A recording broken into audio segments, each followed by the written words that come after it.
This is Nick from Boston, and this is the Katie Black Show. Hello, welcome to the Katie Black Show. Today I have with me Liliana Maria Traficante. Hello, how are you doing? I'm doing just great. How are you? Good. So, first off, I always ask my guests, where were they born / where did they grow up?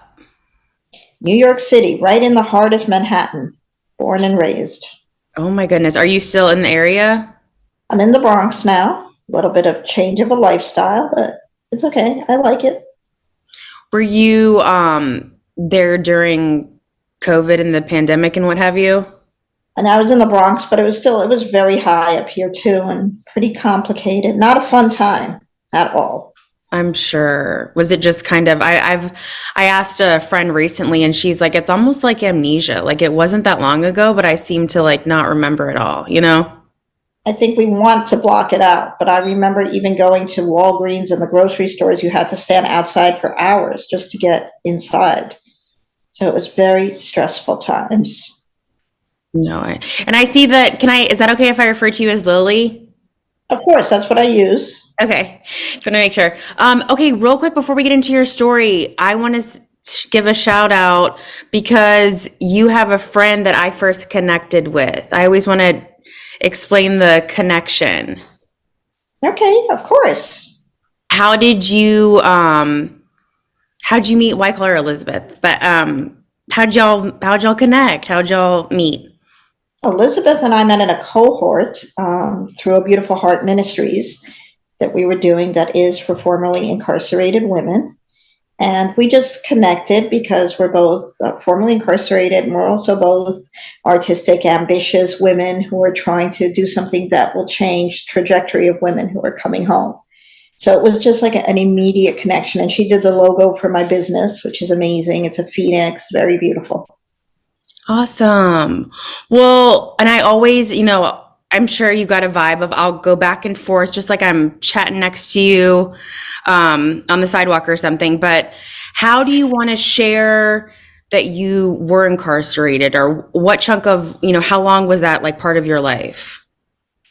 I mean, it's such a long story. I don't know if we have time for the whole story, but I'm going to summarize. For me, it was always being insecure as a young girl about my abilities. I had some learning disabilities, and I was in a school that was very competitive, a private school, and I always felt like I just wasn't measuring up. So I always had this need to do something bigger and greater. But the other side of me has always been a humanitarian. And so I also wanted to do something that made a difference in society. But no skill set, no business experience. And I met a couple of investors on Craigslist that weren't really who they said they were. And so when I first got involved, I had no knowledge about what they were doing. And I got wrapped up. It looked great. It sounded great, but it was really smoke and mirrors. And they wanted me to solicit from other investors in order to do feasibility studies, environmentals, but none of that was true. So basically I was getting this money from other investors, passing it on to them. And when it came time for a return, all we had was a million excuses. Mm-hmm. And when I finally found out, because after a while it just didn't sit right and it didn't seem like that was the true story, I was too ashamed to get out of it. Had I gotten out of it and reported them at that time, then it would have been okay. But I didn't, so it became like a conspiracy after the fact. And I did 4 years in federal prison for that. And the guy's name was Just In Case. That should have been sign number 1, right? Just in case. But never again will I be that naive. It was definitely a learning experience. I'm sorry that, you experienced that and had to go through that. How long was the business charade or whatever? How long do you think that went on? 2 years. I mean, it went on from 2009 to 2011. And then we had one investor whose brother-in-law was a federal agent. Mm-hmm. And once he let him know, it all started to collapse, like a bad deck of cards, just fell apart at the bottom. But the sad part about it was that they were always behind the scenes. Their names were not really their names, like just in case, for example. And so it was really hard for them to get caught. So I was the front person. So I was the person in the newspaper articles. I was the person that seemed like I was doing, like the mastermind of it all. Until little by little they started to catch them. Like one guy, George Riley, they got him. So little by little they started to catch them, and that's when it unfolded that I wasn't really this big head honcho of this whole idea. But never again, if it doesn't feel right, it's not right. We have a gut instinct for a reason. Yeah, or I call them, no matter what scenario, like red flags. There were definitely red flags. So the guy's name. Sorry. I was going to say the guy's name for one. I mean, you made the papers and stuff? So basically, yeah, well, local. It was up in Goshen, New York, because that's where the project was going to be.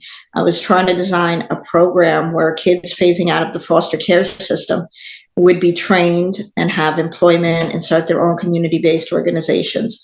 And so when they came in from Craigslist, they said they were going to purchase the land, and they were going to help with the building, and they were going to invest. It was $6 million. They said they had money in Banco BRJ, Brazil. Of course, it had to be overseas in Brazil, right? Of course. Yeah. Well, yeah. Typical Craigslist. Mm-hmm. Well, what is it like to make the papers? Like, what is that energy? What is that experience like? It's really embarrassing, and it's a never-ending thing, because even though they've been caught and my life has changed, and I'm running a business and have two really good jobs, it never really leaves the internet. So I'm still getting ramifications from it.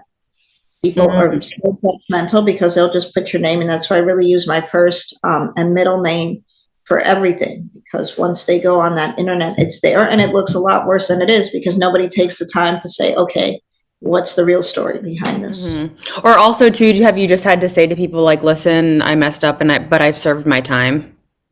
I do say that to people now. Now I'm bold enough to say that. I mean, that was 2009. We're in 2023. I've been home since 2016.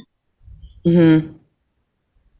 So what, and I know I'm asking like huge questions that could take forever, but like, what is that to be incarcerated like? What is that experience like? I mean, for me, it was a very traumatic experience. Mm-hmm. And surprising experience, because I really wasn't living that lifestyle. So it's not that I knew that I was doing something that would ever end me in that position. So when it happened, it was shock, first of all. And then just being away from my son, I think, was the most painful experience ever. And he was in those formative years. So he was 10 years old when it happened. He was turning 15 when I came home. So I missed that whole part of his life. And it's very isolating. The part about it is that we did meet people on the inside that were good people that just made a mistake. I think that was my lesson, because before going in, I was one of those judgmental people who would maybe see the news and see that somebody had done something and just have this predisposed notion that that's a bad person and they are where they belong. But going on the inside, I met some wonderful people, mothers, people who've been through abuse, people who've been through their own situations. And it just changed my whole perspective. I guess that was the lesson. But it's hard. It's really hard and lonely. Mm-hmm, I'm sure. Elizabeth shared with me just some of, obviously, the negative aspects of being incarcerated. Is there any like a standout story that you want to share that was shocking to you that you experienced or heard about? Or I mean, I want to say, praise God, I didn't have any of those like that, because I pretty much stayed to myself. I did a lot of soul searching, and my experience was really a deeper connection to God. And I was in there just telling everybody about God. That's my big thing. It was my thing before going in. I just wished I had listened to his voice, before it happened. And I didn't. That's the consequences of disobedience. But I heard a lot. And I heard a lot about, officers and inmates and relationships.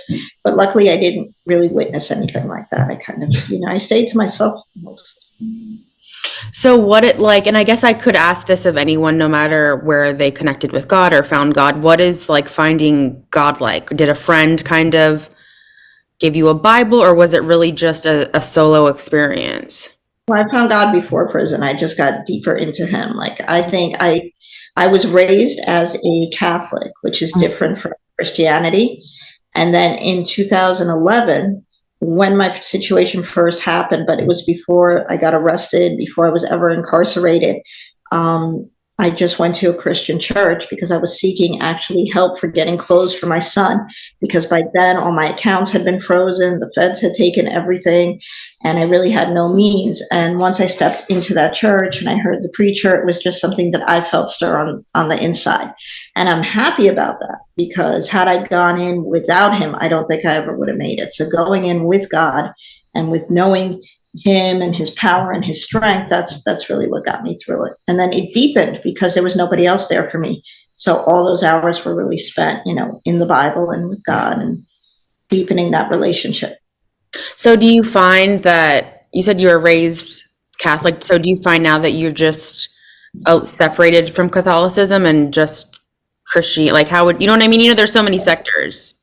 Yes, I mean it's more what I feel is right for me. Mm-hmm. And I can't tell anybody else what's right for them. I mean, as long as you have Jesus and love Jesus, I feel that you're fine. But for me, that's what I believe. It's closer to the Word and closer to the Bible. See, real quick, I am just very spiritual, and I guess always have been, but more so in the last 10 years. But I connect to Catholicism just because I always have studied the saints. So that's my connection. I love the saints. I love all of them for different reasons. So My son actually does. He's very much into that. He knows about all of them. You could ask him any question. who is this now? Sorry. My son, Oh, 21. really? I have the Lady of Guadalupe card with in my wallet. His favorite is Saint Rose of Lima, Mm-hmm. but he does study them a lot. He has a lot of knowledge about them. Oh, cool. Well, maybe this will be a tease if he's interested at another date to be on the show. I would love. Okay, that would be great. I'll talk to him about it. He's at school right now. He's at a program. You were incarcerated, you said, for 4 years. Yeah. What is it like when you come out of literally that environment for 4 years, What is it like, quote unquote, into the real world? The real world is not friendly to you. And again, it's for the same reason. So basically, I feel like with a financial crime, that it's even harder to gain credibility. They feel that everybody who's done that is a manipulator. So getting a home and a job is nearly on the impossible. Mm-hmm. I'm finding now in this really nice apartment because somebody recommended me, which was actually my former landlord. And the jobs is just crazy. Luckily, it falls off after 7 years, which is why I have a great job now. But when you first come home, it is so hard. It's so hard to get your footing. And then it's crazy because with a financial crime, they want you to pay restitution. If you don't pay that restitution, you might be sent back. But how can you pay restitution when you're branded and that brand doesn't allow you to get a job? It is the craziest catch-22. Yeah, just it sounds like a lot of things stacked against you, essentially. Yeah, definitely. What is it like just to be quote unquote free though, after being in a mindset of, solitude? To me, it's amazing. I really am pretty much put it behind me. I don't really remember a lot, and that's intentional, right? So I tried when I came home really to I don't even know what the word is, but detach from the experience. And I've been successful finally. There's a lot of trauma. I'm always afraid of ending up back there. So if things look fishy to me, I really steer clear of it. I get very suspicious easily. I lack trust.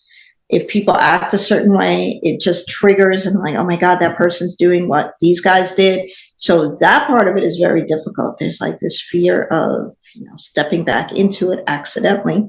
Mm-hmm. So I'm very cautious and very guarded now. And I would assume just talking to you now that would also, you'd be very apprehensive and cautious of male figures. Is that correct? Yeah, absolutely. Mm-hmm. Well, so basically you come out and you said it was 2016, is that correct? 2016, yes. So what do you think like evolved? You know, I'm all about generations and with technology, was it weird to kind of catch up with technology or anything? Or do you feel like more people were looking at their phones than when you went in? More people were definitely looking at their phones. Social media had blown up in those years.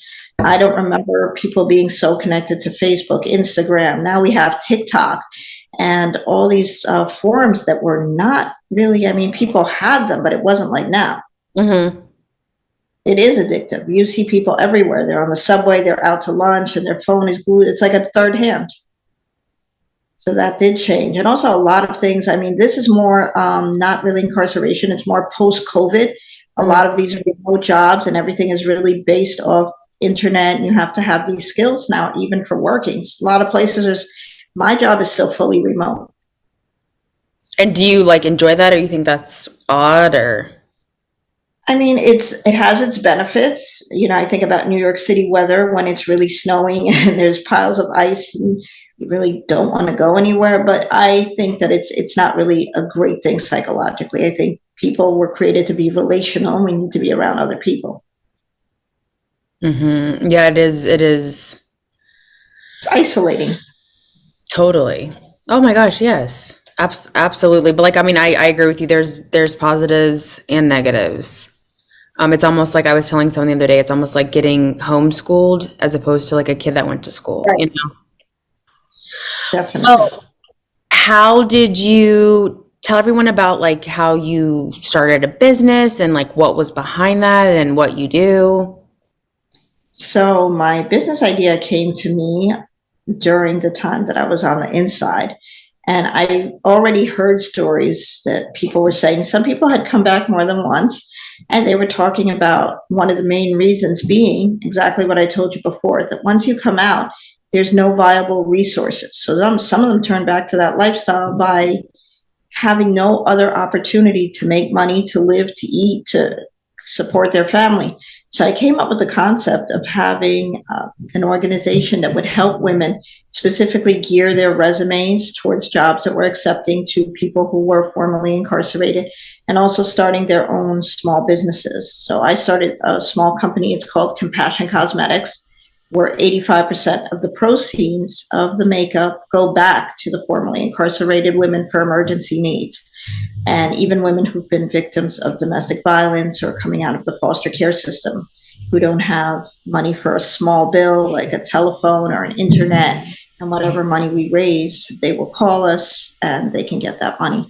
And other women can do that too. And that really sometimes is, I know so many people, like even Elizabeth starting her company, sometimes that's the only choice for women like us. So I started it to encourage them that it can be done. It doesn't have to be in the traditional form.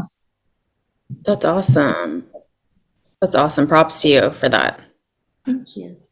Why do you think that I guess society doesn't help people like yourself or Elizabeth once they do their time? Is that just, why do you think that is? Just your opinion? Stigma, like I was saying earlier, they just feel that they can't trust us. And that's so wrong because people do make mistakes. People make a wrong turn in life. And there's so many people who have done stuff that just haven't been caught, honestly. And they're out there in the business world and they're out there being lawyers and doctors and they just haven't been caught in whatever it is they're doing. But they're no better than we are. It's, you know, it's human nature. We're fallible. We make errors. We get desperate. And as I said, a lot of these women are victims of either domestic violence or childhood abuse, or there's some kind of trauma in their lives that make them feel like they're not worthy of living a lifestyle other than that. Sometimes they'll turn to drugs or they'll turn to other things. But if you give them an opportunity, that's what changes the whole perspective and changes the trajectory of where they're going in life. So it's kind of a catch-22, right? Because they're coming home, no one's giving them an opportunity. They're going to do a revolving door unless you have a lot of strength or you have a big support system. Or for me, God, you know, and just that faith and believing that he will see me through and I will get out of this financial nightmare. But a lot of them don't have the strength for that. If people would only give them a chance, a lot of them would not be returning. Mm-hmm. Wow, yeah. I guess I've just never thought of it that way, you know? Do you feel like you deserved the 4 years that you got? I mean, I think that I needed the 4 years. I don't know if deserved is the right word, but I feel that I needed it because I needed to see that even when you make a mistake that's unintentional and you try to conceal things, that it's wrong. And that part of it was definitely wrong. I really should have come clean. I should have reached out to the smaller investors and let them know what I had discovered about these people rather than worrying about the reputation so much, because I only made my reputation so much worse, right?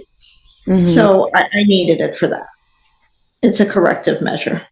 How long after you were involved did you realize something was awry? 6 months. Because the excuses were really ridiculous. It's like I was saying, it was always, the bank is closed. It's a Jewish holiday. That's why I didn't go through. The money stuck. It's got a problem. It just became ridiculous. And then after a while, my friend looked up one of the guys, and we found out that he had already been incarcerated for bribing an FBI agent. And, it just got worse. The facts were stacking up against him really quickly. And I just kind of sat through it and let them continue to do it because I didn't want to admit that I had made that mistake. No, I understand. Well, I always tell my guests, thank you so much for being so open and sharing your experiences and your perspective. I have a couple more questions, but before I forget, do you want to tell everyone where they can find your businesses or social media or anything on the internet? Absolutely. So it's 2 websites. We have the main website, which is what we use to help the women do their resumes and hook them up with speaking engagements and anything that might help them generate revenue. And that is at www.beautyfortheirashes.org. And that came from Isaiah in the Bible, because God gives us beauty for our ashes. And then the cosmetics can be bought at www.compassioncosmetics.com. And you can buy product there. And again, 85% benefit the women. Very cool. Well, I want to ask you, because I'm all about learning about where people grew up and stuff, and just was wondering, what was it like growing up in New York like? It was great. I mean, my life changed so much since this experience. I grew up pretty privileged, New York City, private schools. I went to Grace Church School, and then from there I went to the Dwight High School, and pretty much had everything that I could ask for. So my parents were fashion designers. This one move cost us everything. We lost our apartment in Manhattan that was worth $1 million. They lost their business. It was just one little misstep caused so much havoc in our whole family. But life was different. Amazing. So, what was the misstep what was the misstep with your family that you lost? Everyone lost everything. It was this deal that I did with the Craigslist guys, because what they did was they used our apartment for collateral on their fake deal. And then from that, my parents' business, I mean, they had, these guys had bank statements and all kinds of stuff that made them look legitimate. So my family trusted them as well. Oh, no. Yeah. So this is a big change, the Bronx, from that life in Manhattan. But it's okay. You can make it back up. Yeah, absolutely. New York is really amazing, though. And I miss Manhattan. I miss the culture and all those things, but. So for those people who are not aware of like the New York layout, like how far is the Bronx from Manhattan? It's like a 30-minute train ride. It's not even that far. But it's just a different world. Different culture completely. And so I'm all about generations and time zones and stuff. So did you grow up there throughout the 80s? Yes, and I love the 80s. Oh my God, that's my favorite era. Yeah. Not today, because I didn't even realize this was video, and my hair's not even done because I've been working. But my hairstyle is usually the 80s. It's like really poofed up, and still do the 80s eyeliner. I love it. If I could go back to the John Travolta days, that's what I would do. Well, they always say, I mean, not necessarily, but I've heard these theories that like people tend to fixate on the decade that they were born in. So I was born in the 80s, and I just think that it seems like the best time. So what was New York in the 80s like? In the 80s was great, and it was safe. It's not like now. Where are you located, by the way? I'm in Charlotte. I'm in North Carolina. It's very different. So you're not, I don't know if you're familiar and watching what's going on in New York City with the news, but there's so much crime. The subways are unsafe. The streets are unsafe. There's a lot of crime on the elderly. It was not like that in the 80s. I used to go out with my friends, walk home from school and not be worried. We used to go to clubs and not worry about stuff being put in your drink or somebody mugging you as you're coming out. It's totally different. Oh, yeah. Any like a fun story? Like, I don't know. I always think of too, like, I don't know. I don't know if Elizabeth told you, but sometimes I'm clairvoyant where I see images or get visuals or words and not sure why, and it comes and goes. But the last few minutes I've been talking to you, do you love Andy Warhol or have a connection to him? That's really interesting. Wow. Not me, but my parents. I told you that they were fashion designers, and one of their exhibits was actually in his gallery. And I did get to meet him, and that was an amazing experience. Oh And my goodness. they had a painting of his in their studio as well. So that's really fascinating that you brought that up. Yeah, even for myself. Because see, that's why sometimes they check out and I'm like, is this connecting? Is going to connect or not? Well, and what was he like? Great, so sweet and humble. And I was really young at the time, so I didn't really appreciate who he was. And I wish I could go back and just do that again. I would have so much more to tell you about him. I took those things for granted back then, just young and living life. No, I understand. Well, sometimes I guess ignorance, even as a kid, is a bliss. Maybe that he thought that that was interesting. You know what I mean? As a kid, that you weren't trying to like be fake or, you know what I mean? You're just, I don't know. It's like living life.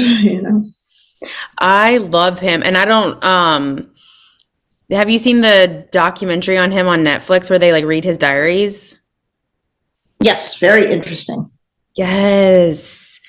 I definitely, I don't know. I mean, I always was fascinated with him just because love pop culture and that's obviously like his art or celebrity or whatever. But really, I learned a lot about him through that docuseries. So, Very amazing. And then the way that his mind thinks or thought. oh my goodness. Well, that's very, very cool. Well, Lily, anything else you want to share or? I just want to encourage women everywhere that you can do it, no matter what your background or your past or anything that you've been through where you've been made to feel unworthy or invaluable. That's not the case. There is opportunity for everybody. You just have to have determination and be strong. Like Elizabeth is a perfect example of that. I'm going to give her a shout out because she has really accomplished so much in her life. She's beautiful in and out, and she really has a heart for people. And she really has, come up out of the ashes. That's why that phoenix is so symbolic that she used as our logo. And anybody can. Determination, tenacity. And besides looking up your website, is there any kind of generic advice you have for people coming out of incarceration into the quote unquote real world? Any advice you want to share? It might sound strange, but it works for me. I think you have to let people know before they find out, if that makes sense. A lot of people really try to conceal that. And there's always that question that comes up on an application. Have you ever been convicted of a crime? A lot of people lie. It looks so much worse when that employer does a background check and they find out that you have. I think it's better to just come out and say, yes, and this is my story.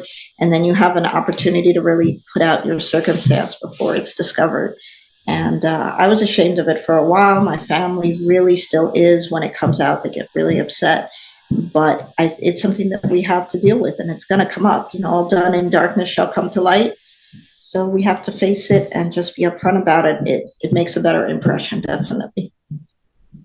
Awesome. Well, like I said, thank you so much for sharing your story and coming on my show and everything.